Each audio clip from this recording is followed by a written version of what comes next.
अस्सलाम वालेकुम dear students, I am Nadeem Zulfiqar और आज हम डिस्कस करेंगे मीडिया स्टडीज़ की एक थ्योरी जिसका नाम है uses and gratification theory. Uses and gratification theory state करती है कि audiences are active participants who choose media to fulfill specific personal needs such as information, entertainment, personal identity, and social interaction. It emphasizes that media consumption is purposeful and driven by individual motivations rather than passive reception of the content. इस theory का मतलब क्या है? हम थोड़ा सा इस theory का पहले हम बैकग्राउंड देखते हैं, फिर हम इसके आएंगे मीनिंग पे और हम इसकी डिस्कशन के ऊपर हम आएंगे। ये थ्योरी आपकी 1960s में इस पर रिसर्च स्टार्ट हुई और ये 1970s के तक का जो एरा है इसके अंदर ये इस थ्योरी पे काम हुआ। 1960 या 70s का हम इसका समझते हैं कि इस टाइम के अंदर ये थ्योरी आई है। और इस थ्योरी को प्रपोज करने वाले जो थे ये दो हैं, एक जे ब्लमलर एंड एक इल्यू कैट्स। और इसको हम ब्लमलर एंड कैट्स, ये एग्जाम्स के लिए अगर आप सेकंड नेम लिख देंगे तो that will be more than enough. और ये कैट्स KATZ, ये ज़रा थोड़ा सा ख्याल रखिएगा कि आपने दूसरी वाली कैट्स आपने नहीं लिख देनी है। अच्छा, तो ये जो थ्योरी है, इस थ्योरी को लाने का पर्पस क्या था, ज़रूरत क्या थी? क्योंकि इससे पहले जितनी थ्योरीज थी वो सारी थ्योरी आपकी पावर ऑफ द मीडिया को डिस्कस करती थी कि मीडिया कितना पावरफुल है।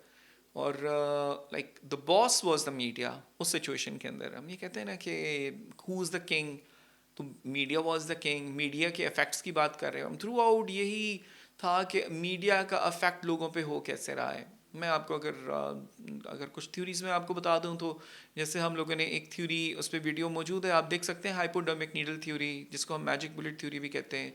वो तो बहुत ही एक्सट्रीम सिचुएशन थी कि बस इधर से मीडिया प्ले हुआ और उधर से ऑडियंस पे असर हो गया और जितने ऑडियंस बैठे हैं सब पे एक जैसा यूनिफॉर्म असर हो गया, सब पे एक जैसा इम्पैक्ट हो गया। उस पर हमने काफ़ी डिटेल में डिस्कशन की है, मैं अभी उसकी डिटेल में नहीं जाऊँगा। इसी तरह से फिर आपकी जो थ्योरी है वो आपकी पॉल लेजरफेल्ड की आपकी और इल्यू कैट्स की थ्योरी थी, जो आपकी two step flow model theory था। वंस अगेन आपका two step flow model was the theory जिसके अंदर आपकी जो ऑडियंस है वो आपकी पैसिव है। किंग कौन है? That is a media. Boss कौन है? मतलब the media is the boss. अच्छा, आप अगर फिर आप थोड़ा सा आप और आप अगर मीडिया के इफेक्ट्स की थ्योरीज में देखें तो आपको एक बहुत बड़ी थ्योरी आपको द कल्टीवेशन थ्योरी मिलती है आपको। और द थ्योरी ऑफ कल्टीवेशन आपकी जॉर्ज गर्बनर की थ्योरी है।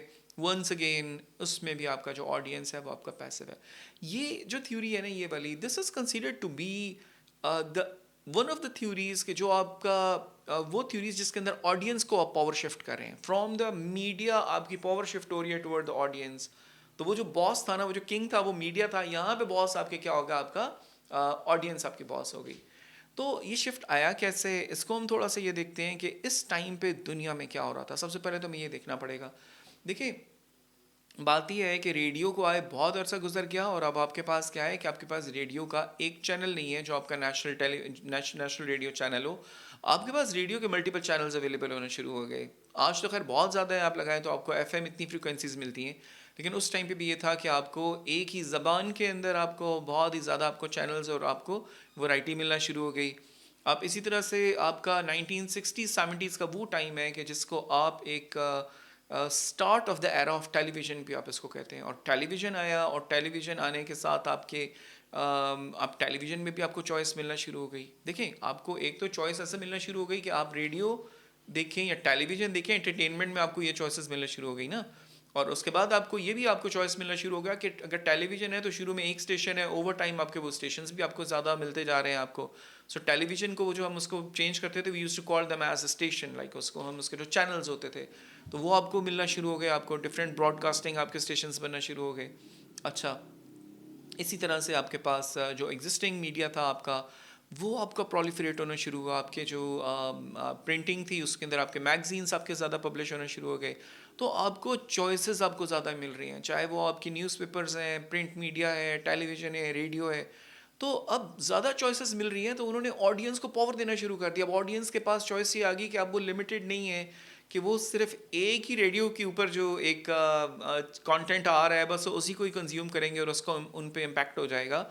अब ऐसा नहीं है, because now they can make their choices. और फिर इस चीज़ पे जब ये रिसर्च हुई, और आप ये देखें कि ये इंटरेस्टिंग बात ये है कि ये एलियो कैट्स ही है जिसने आपका इससे पहले एक थ्योरी जो दी है, जो आपकी टू स्टेप फ्लो मॉडल है, पॉल लजरफेल्ड के साथ उसकी जो थ्योरी है, उस थ्योरी के अंदर जो उसकी सोच है वो ये थी कि ऑडियंस पैसिव है, और जो ऑडियंस है उस पे टू स्टेप फ्लो मॉडल के अंदर फाइनली मतलब उस तक भी क्या हो रहा है कि पैसिव कंजम्पशन के थ्रू उस तक असर पहुंच रहा है। लेकिन इसी एलियो कैट ने इसके बाद जे ब्लमलर के साथ मिलकर इसने क्या किया कि इसने 1960-70s के अंदर जब रिसर्च की है with the evolution of the media, तो इसकी जो रिसर्च है, he was the first one as well with the Blumler के साथ उसने जो एक थ्योरी दी जे ब्लमलर के साथ, उसमें ऑडियंस को एक्टिव इन्होंने कंसिडर कर दिया, और ऑडियंस को इन्होंने समझा कि ये आज क्या है कि ये ऑडियंस एक्टिव है। और मैं ये समझता हूँ कि अगर हम हिस्टोरिकली अगर इसको थोड़ा सा देखें तो it was the first theory जिसने ऑडियंस को एक्टिव किया है, क्योंकि इससे पहले जितनी रिसर्च है उस सारे के अंदर आपका मीडिया आपका the media is the boss.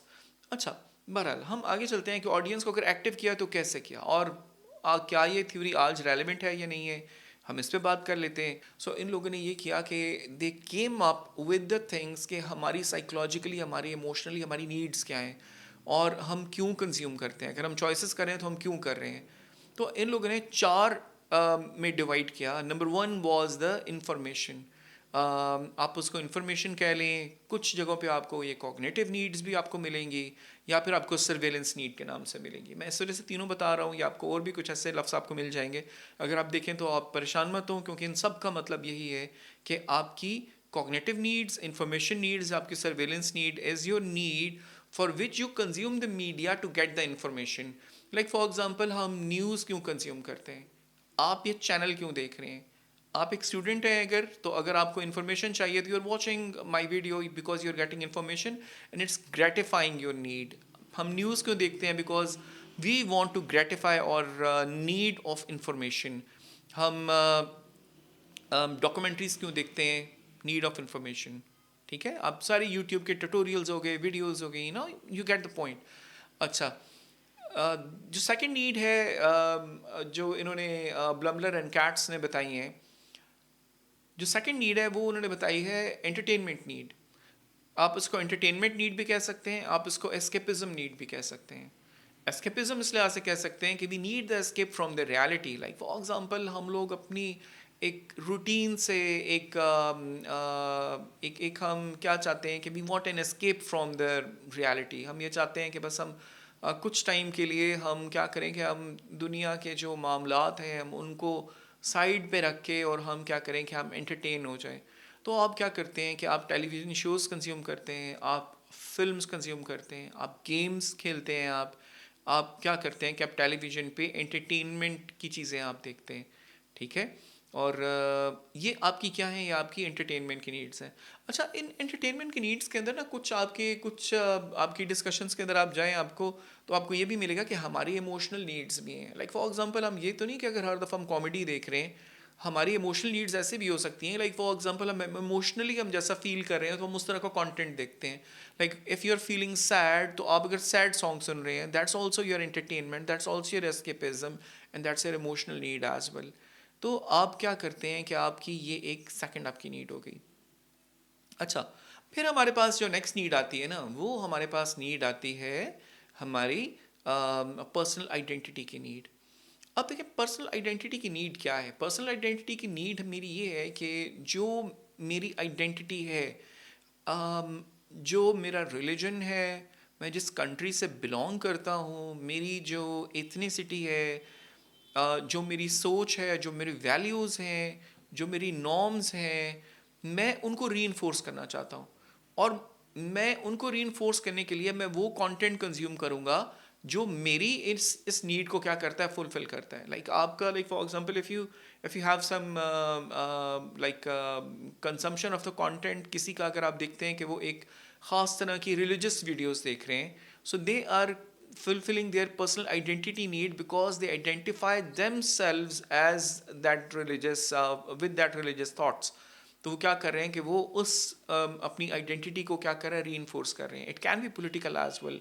आप किसी एक पॉलिटिकल पार्टी से बिलोंग करते हैं, अगर आप उसी के व्लॉग्स देखते हैं, अगर आप उसी के लीडर्स को फॉलो कर रहे हैं, you are putting yourself in that bubble which is reinforcing your identity. And your personal identity need is also like this as well, कि आप किसी को अपना हीरो समझ रहे हैं और आप उसके साथ अपने आप को आइडेंटिफाई कर रहे हैं, तो आपकी ये भी आपकी आइडेंटिटी की नीड है. लाइक फॉर एग्जांपल,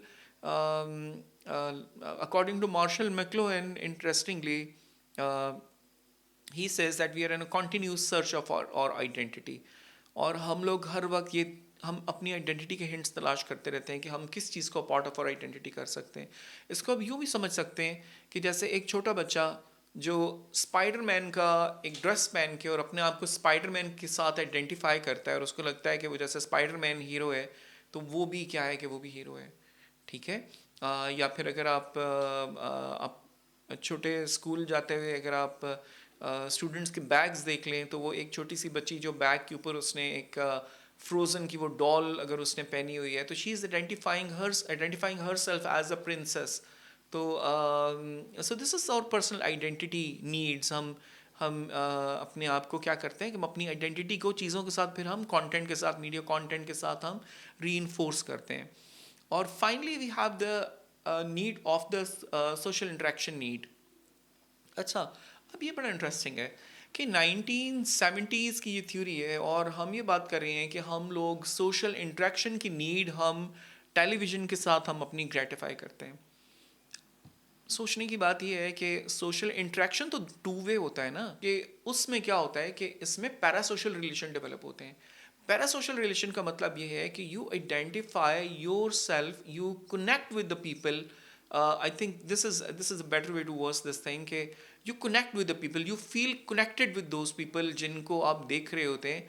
और आप, although it's information coming from the television or radio all on one side, but you feel like somebody is talking to you, and you sometimes develop a parasocial relationship. और आपका ये parasocial relationship इतना strong हो सकता है, you actually feel like their presence with you, or you feel like somebody is in your room talking to you जब आप उसको consume करें. Especially for example, if someone is lonely, just think about the situation of 1970s, for example, and a person living alone when he has like no one to talk to, and at least there is some television and the person is doing a talk show or talking to the audience. You feel like being the audience, you're connected to with them, so you develop a certain parasocial relationship. अब हमारी थोड़ी सी बात आती है कि क्या ये theory 1970s की, आप ये देखें कि इसको कम से कम 55 ईयर्स हो गए इस थ्योरी को, तो क्या ये थ्योरी आउटडेटेड हो चुकी है?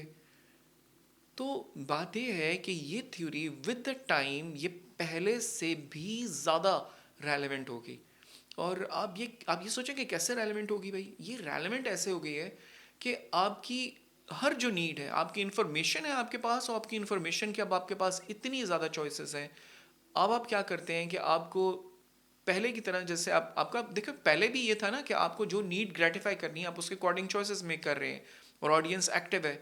तो आज तो आपके पास बहुत ज़्यादा चॉइसेस अवेलेबल हैं आपके पास. आप अगर फॉर एग्जांपल आप टेलीविज़न चैनल ऑन करते हैं और आपको न्यूज़ सुननी है, तो आपको तो 20-25 चैनल तो आपको न्यूज़ के सिर्फ मिल जाते हैं. आपको लोकल लाइक आप किसी भी जगह पे बैठे हुए हैं, आपने कुछ भी आपके पास आपके whatever service you are using, maybe Airtel और maybe PTCL in Pakistan और whatever you are using, तो आपको तो इतना ज़्यादा आपको मिल जाते हैं जिसमें आपके लोकल, आपके सबसे पहले तो आपके नेशनल टेलीविज़न आ गए, फिर आपके न्यूज़ चैनल आ गए आपके जैसे जियो, ARY, हम TV वगैरह वगैरह, ये जो आपके हम न्यूज़ वगैरह जो आपके न्यूज़ चैनल आ गए.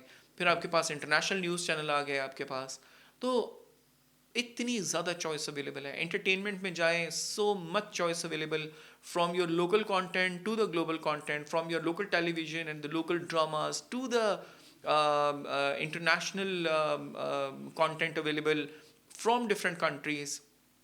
इसी तरह से आप अगर पर्सनल आइडेंटिटी नीड के ऊपर जाएं, तो आज आप सिर्फ उस कंटेंट के साथ आप पर्सनली आइडेंटिफाई नहीं कर रहे हो कि जो आपका टेलीविज़न या आपके रेडियो के ऊपर आ रहा है. You are identifying yourself with a lot of content जो आपके इन्फ्लुएंसर्स बैठे हुए हैं, जिनसे आप इन्फ्लुएंस हो रहे हो. देखो इन्फ्लुएंसर्स है ना, किसी को तो इन्फ्लुएंस कर रहे हैं ना. तो अगर आप किसी को फॉलो कर रहे हो तो आप को वो इन्फ्लुएंस कर रहे हैं, तो आप उनके साथ आइडेंटिफाई कर रहे हो. ठीक है, तो अब आपके पास वो जो कंटेंट है वो अब आपका सिर्फ टेलीविजन से नहीं आ रहा भाई, वो तो आपका यूट्यूब पे कितना कंटेंट पड़ा हुआ है आपके पास, सोशल मीडिया पे कंटेंट पड़ा हुआ है, मे बी टिकटॉक पे पड़ा हुआ है, कहाँ कहाँ पड़ा हुआ है। और आपका जो फाइनली हम बात करते हैं सोशल इंटरेक्शन, तो अब आपकी सोशल इंटरेक्शन आपकी पैरा सोशल नहीं है, it's not para social any more, it's the it's literally interacting. It's like the shift from one to many communication model to many communication, like everyone is talking with everyone. आप क्या even जो आपके big production houses हैं अगर वो भी कोई content बनाते हैं, they want to contact with they want to interact with audiences, और ऑडियंसेस उनको रिस्पॉन्स कर रहे हैं, आपके जितने स्टार्स हैं उनके सोशल मीडिया अकाउंट्स हैं, वो लोगों के साथ अपनी ऑडियंस के साथ इंटरेक्ट करना चाहते हैं। तो अब आपकी ये थ्योरी पहले से ज़्यादा रेलेवेंट है। अब हमारा ये सवाल आ जाता है कि इसको हम यूज़ कहाँ कर सकते हैं। हर जगह यूज़ कर सकते हैं इसको। आप जहाँ पे भी आपने ये बात करनी है कि ऑडियंसेस आपकी एक्टिव हैं, जब भी आपने ये बात करनी है, ये बात आप देखें, आप अगर आप कैम्ब्रिज का एग्ज़ाम दे रहे हैं या फिर आप I don't know whatever degree you are doing, आप अगर फॉर एग्जांपल मीडिया रेगुलेशंस की बात कर रहे हैं, तो making the regulations which gives the audiences which protects their freedom of choice, because now you know कि ऑडियंसेस को कितनी चॉइस चाहिए, और ऑडियंसेस क्योंकि अपनी नीड्स को ग्रेटिफाई कर रही होती हैं, इस वजह से उनको क्या कि उनको चॉइस उनको रिक्वायर्ड होती है। आप इसको यूज़ कर सकते हैं in the media ecology when you talking about the media environments and you talking about like how they provide the choice. आप इसके बारे में बात कर सकते हैं कि जब आप पावर इन मीडिया की बात कर रहे हैं और ऑडियंस की पावर की बात करना चाहते हैं, and if you want to like create a debate between the power of the audiences versus the power of the media, you can use this theory. तो आप इसको बहुत सारे सिनेरियो में यूज़ कर सकते हैं। अगर आप एएस के स्टूडेंट हैं तो आप एएस के अंदर आप you can use it for your section B, और जब आप सेक्शन बी के अंदर आप इंस्टीट्यूशंस एंड ऑडियंसेस को आप डिस्कस कर रहे हैं, तो वहाँ पे ये थ्योरी आपके बहुत सारे आपके जो डिस्कशंस हैं उसके अंदर ये रेलेवेंट हो सकती है। So please do subscribe my channel, like the content, आप like का बटन प्रेस करें। अगर आपको कंटेंट पसंद आया है तो आप कमेंट करें, अपना फीडबैक भी ज़रूर दें, और press the bell icon. See you इंशाल्लाह in the next video. Take care.